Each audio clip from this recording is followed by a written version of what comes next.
Wanted to show you my Beaded Picot cast on. First of all, this is not mine. This is the industry standard, which you can see is rather large, cumbersome, and bulky. Very large. Did I stress large? No, this is not worsted weight yarn. Believe it or not, that's fingering.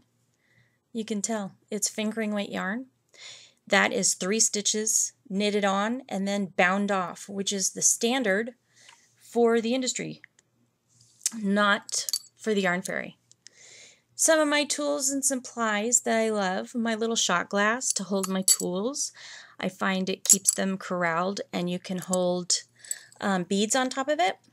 The hook still standing up. It's a good place to nestle it. This is my favorite hook. It's a Chiagu bamboo with the tiniest little hook you ever did see. Okay, I bought this really expensive camera for you guys so that it would focus. There you go. Sweet. Tiny hook, right? But it works great. It really does. And you'll see me in action in a minute here and you'll understand that it works great. I love the crochet hook placement because you can put beads anywhere you want. None of this threading 50 million beads on. Anyway, there you can see number 16 in the US, 0.6 millimeters for continental. Speaking of continental, that's the way I do my knitting. Here we have just fingering weight yarn for my example to show you what I do to make this itty bitty fine cast on.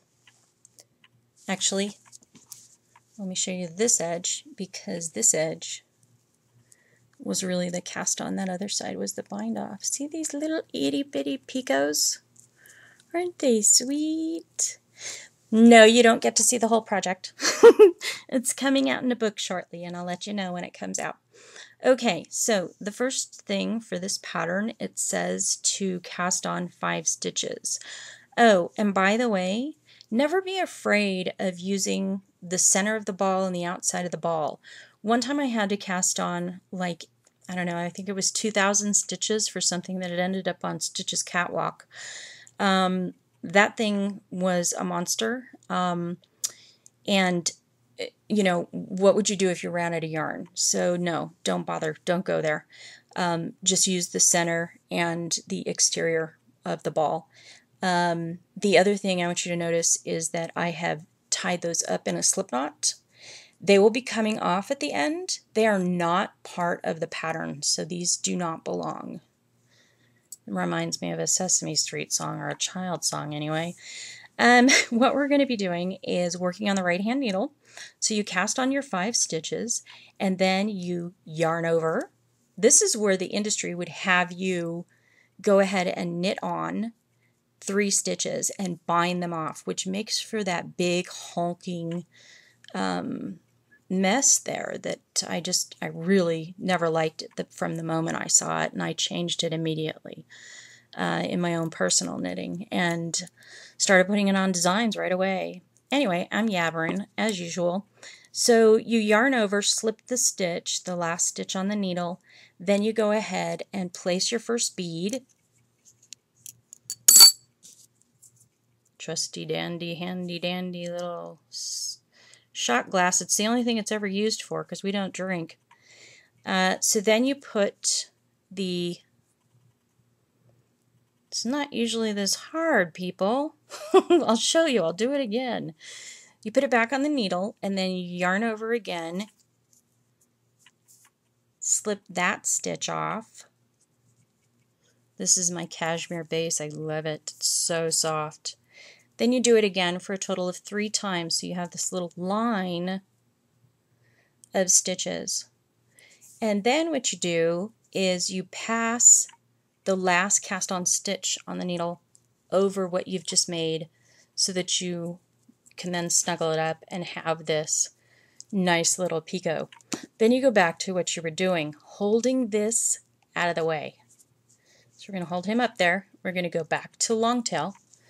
1, 2, 3, 4, 5. Okay?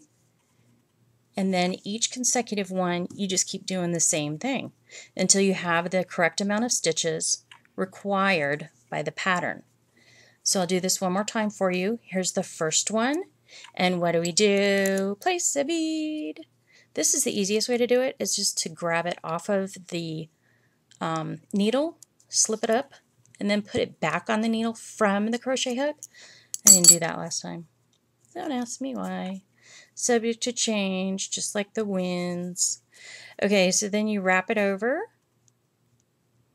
pass, wrap it over,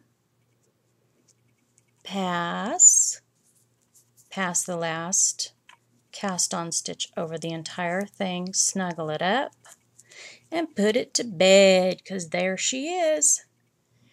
There she blows. It's a nor'wester. Okay, I'm nuts. Y'all know that, though. So there it is. Isn't that pretty? It's just the daintiest little thing, and the industry would have you making these big hulking monsters. Who wants a picot that looks like that? And like I said, don't use your slip knot. That's not part of it. So here we cast it on 10 stitches, remember? 2, 4, 6, 8 stitches come out of that. So there you have your math.